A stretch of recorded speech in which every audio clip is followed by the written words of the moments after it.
Salam Nusantara, salam Indonesia, salam sahabat, salam keren. Saya dari Pulau Lombok ingin menyapa kita anak-anak muda di seluruh Indonesia dimanapun ada sebagai calon-calon pemimpin.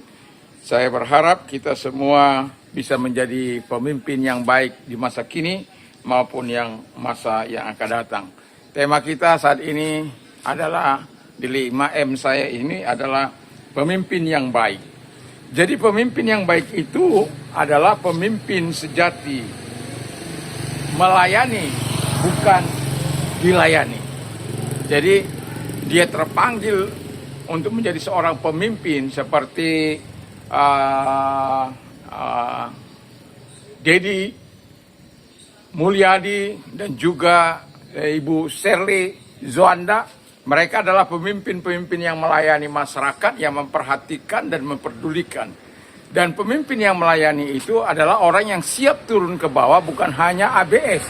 Asal Bapak senang atau IBS, asal ABI.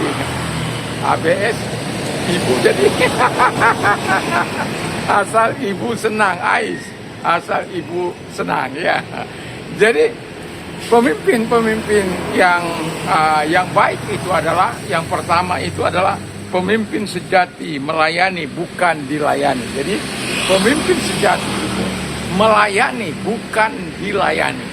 Nah, kalau kita bisa melihat bagaimana kepemimpinan dua tokoh atau dua gubernur, yang satu di barat, yang satu di timur, yaitu satu ibu di Maluku Utara, yang satu bapak di Jawa Barat. Mereka adalah pemimpin-pemimpin yang melayani begitu luar biasa. Mereka rela turun ke bawah, bahkan kalau Bapak Dedi, dia rela turun ke sungai-sungai untuk mengangkat sampah atau membuang mengangkat sampah-sampah itu, lalu mengumpulkan, lalu mengangkat, sehingga sungai-sungai di Jawa Barat menjadi bersih. Tapi dasar masyarakat kadangkala tidak tahu untuk memeliharanya. Tetapi pemimpin yang baik itu temanya adalah pemimpin yang baik. Jadi pemimpin yang melayani, dia akan terus melakukannya sebagaimana yang diharapkan. Jadi jadilah pemimpin yang baik, yang benar-benar mau melayani masyarakat, mensejahterakan masyarakat, memperdulikan masyarakat, bukan yang seperti situasi kondisi yang dialami para pemimpin-pemimpin. Sudah tahu jalan raya, jalannya rusak, bukannya diperhatikan, malah buat cari mobil yang mewah. Karena dia menganggap kalau mobilnya tidak di atas 8M, itu tidak bermartabat, itu tidak punya marwah. Jadi kalau gubernur yang mobilnya di atas 8M, itu baru punya marwah. Sementara saya lihat Pak Dedi, ya mereka rela naik sepeda motor itu, ya naik mobil biasa itu, nggak masalah. Ibu Shirley juga demikian, karena mereka melayani. Jadi kalau ada pemimpin yang baik itu, bukanlah pemimpin yang mencari dirinya, wow.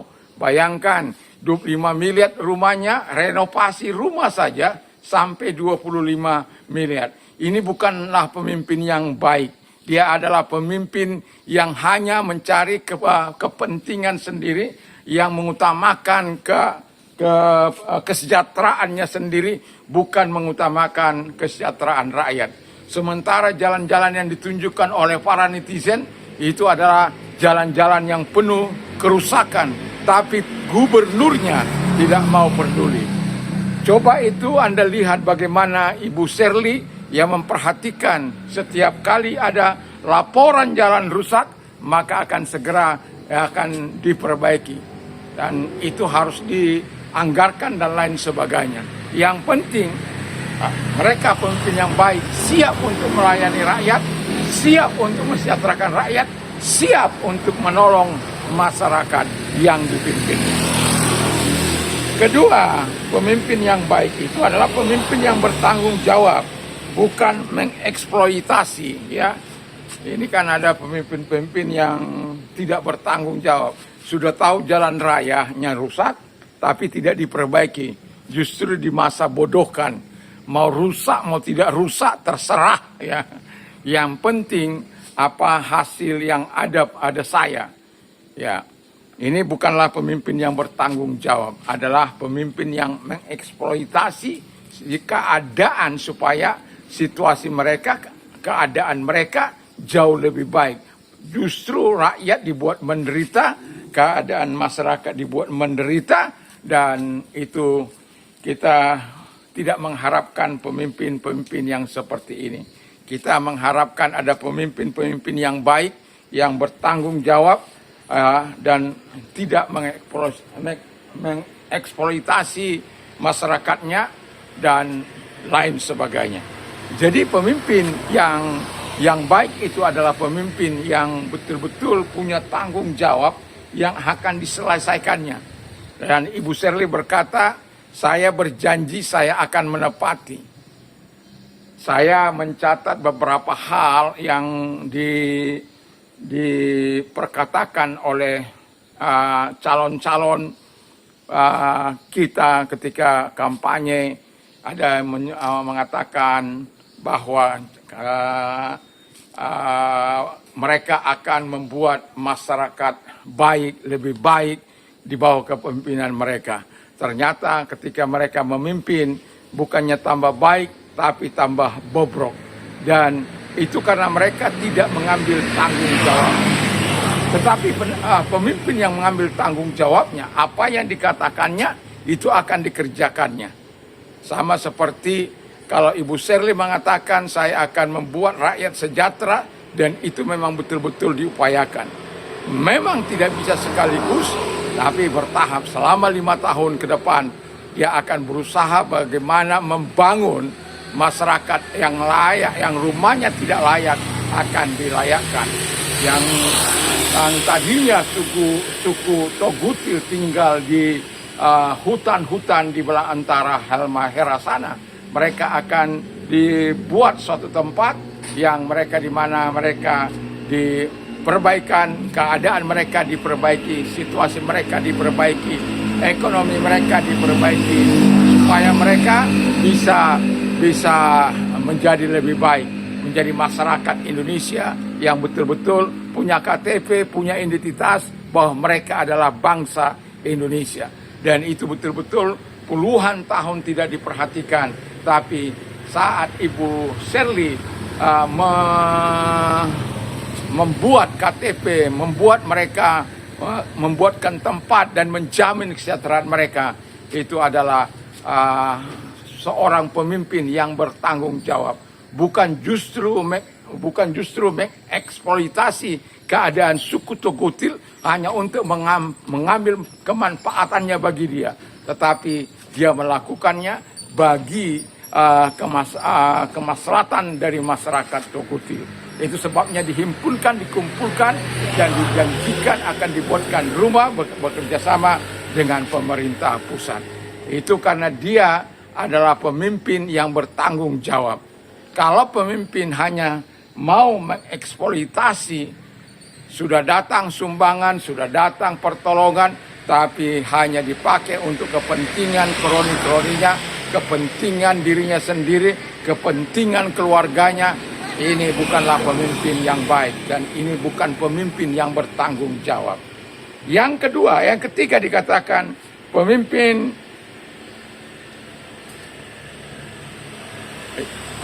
yang memimpin dengan teladan. Ya, jadi kita bisa melihat bahwa pemimpin di saat ini sangat-sangat kurang. Kalau di bangsa kita ini, bayangkan 38 provinsi. Berapa sih yang menjadi pemimpin yang bisa kita teladani dari 38 provinsi itu? Dari ribuan, puluhan ribu kepala desa, berapa sih kepala desa yang bisa menjadi panutan dalam kepemimpinan mereka?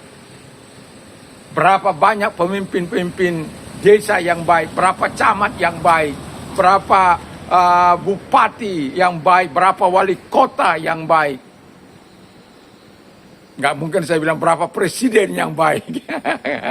Karena kita hanya cuma satu punya presiden. Dan saya tetap akan menentang apa yang dilakukan MBG yang dilakukan. Saya akan tetap menentang karena apa? Yang pada akhirnya adalah kejamban. Kalaupun beliau mau membuat sesuatu terobosan, nggak usah ada itu tukang masak, nggak usah ada itu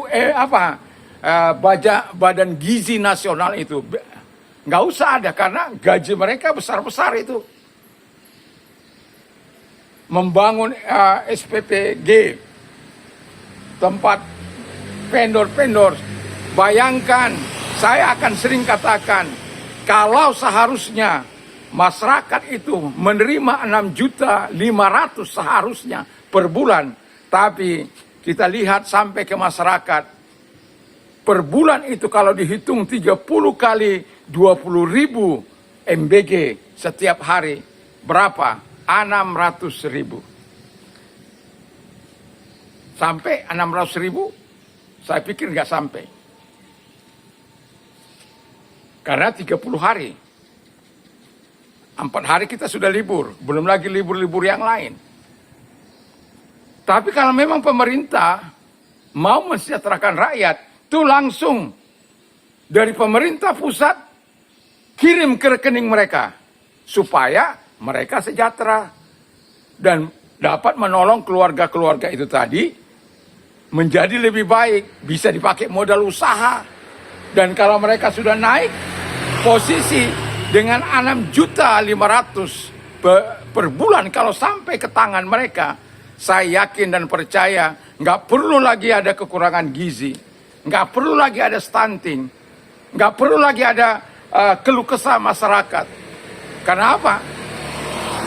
Karena mereka-mereka yang layak untuk dibantu sampai 1 triliun satu hari. Bukanlah sesuatu yang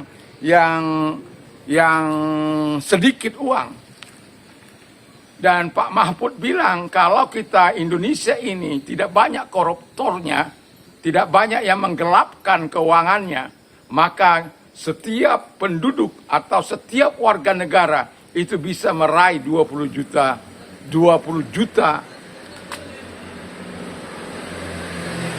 per kepala. Anda bisa bayangkan betapa kayanya kita ini. Tapi kemana hasil tambang? Kemana hasil laut? Kemana hasil perkebunan? Kemana? Hanya jatuh di tangan segelintir konglomerat di Indonesia ini. Dan di tangan para koruptor yang mengkorupsi, memimpin. Tetapi memimpinnya bukan dengan teladan, tapi memimpinnya dengan penuh kejahatan.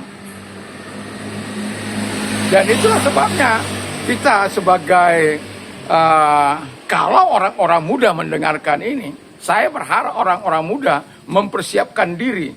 Anda sudah pernah bisa dengar dari materi yang saya berikan 1 dari sampai 7, bagaimana seorang pemimpin yang mereka harus miliki. Dan sehingga kita bisa menjadi pemimpin yang baik di masa kini maupun masa yang akan datang.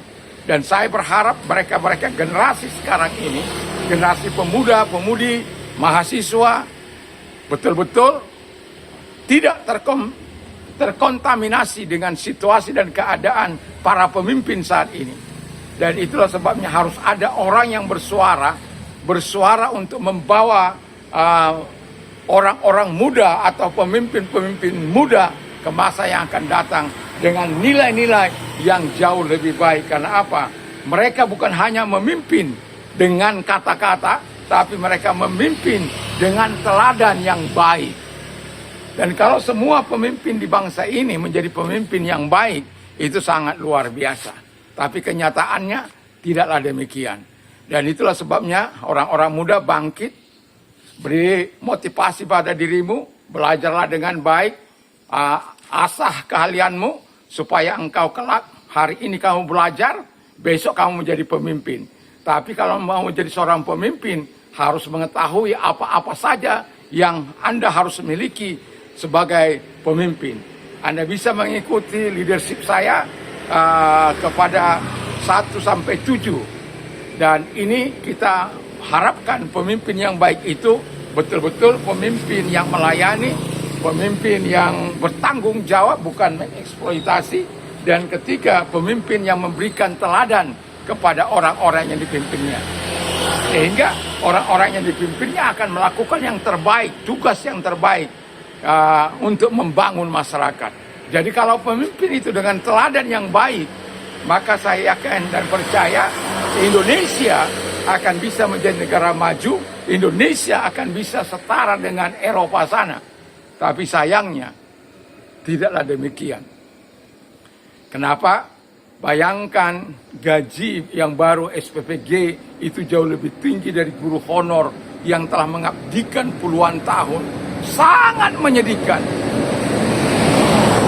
Pemerintah seolah-olah tutup mata dengan situasi, dengan keadaan ini. Yang mereka mencerdaskan anak bangsa, tapi mereka tidak dihargai dengan layak. Jadi kalau engkau besok menjadi pemimpin, jadilah pemimpin yang baik. Jadilah pemimpin yang membawa kesejahteraan bagi umat, bagi masyarakat. Siapapun yang kau pimpin, siapapun pemimpinnya, baik itu Hindu, baik itu Islam, baik itu Konghucu, baik itu Kristen, dan lain sebagainya. Tapi jadilah pemimpin yang baik di bangsa ini. Tidak mungkin semua jadi presiden. Di bangsa ini hanya 34 gubernur, 500-an lebih dari bupati, camat-camat. Dan semoga mereka-mereka yang menjadi pemimpin di bangsa ini untuk mensejahterakan rakyat, bukan mensejahterakan dirinya. Tetapi betul-betul mereka menunjukkan teladan kesederhanaan mereka, tanggung jawab mereka, sehingga kami rakyat akan menjadi salut, kami rakyat akan menghormati, kami rakyat akan menuruti pemimpin-pemimpin yang memimpin dengan teladan. Tetapi kalau pemimpin tidak melakukan dengan teladan yang baik, pasti akan ada banyak demo-demo dan lain sebagainya. Jadi kalau engkau nanti orang-orang muda, ya engkau jadi pemimpin harus berbeda dari kepemimpinan yang sekarang ini. Ya, jadi itu pemimpin seperti Bapak KDM atau Ibu Shirley yang memperhatikan masyarakat, dia menjadi pemimpin yang baik, yang sangat luar biasa. Nah yang terakhir,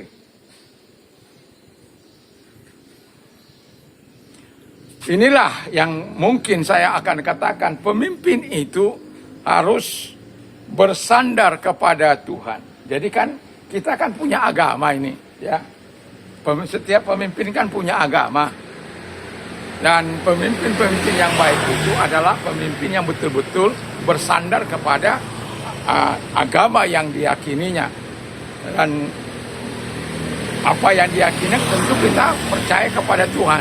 Yang mau saya tekankan adalah setiap pemimpin itu harus bersandar kepada Tuhan. Bukan bersandar kepada kroni-kroninya, bukan bersandar kepada tim pemenang, tapi bersandar kepada Tuhan. Sehingga ketika dia memimpin, dia akan memberikan yang terbaik kepada bangsa ini. Dia akan memimpin terbaik kalau dia gubernur kepada provinsinya, di mana dia memimpin. Kalau dia wali kota, dia akan memberikan yang terbaik di mana dia menjadi wali kota. Kalau dia bupati, memberikan yang terbaik di mana dia menjadi pemimpin atau wali kota, atau bupati dimanapun, atau camat, atau lurah, atau RT RW. Semuanya bersinergi sama-sama membangun masyarakat di mana mereka memimpin. Dan itulah sebabnya pemimpin itu harus senantiasa dekat kepada Tuhan, supaya pemimpin itu tidak menjadi memimpin dengan kekerasan, memimpin dengan cara curang, pemimpin itu tidak korup, tidak melakukan kepemimpinan yang tidak baik, tapi mereka akan memimpin dengan baik. Dan itu harapan saya, Kalau engkau menjadi pemimpin, orang-orang muda menjadi pemimpin, mahasiswa-mahasiswa yang sekarang ini sedang kuliah ke sekolah, kalau engkau menjadi pemimpin 10-20 tahun ke depan, jadilah pemimpin yang baik.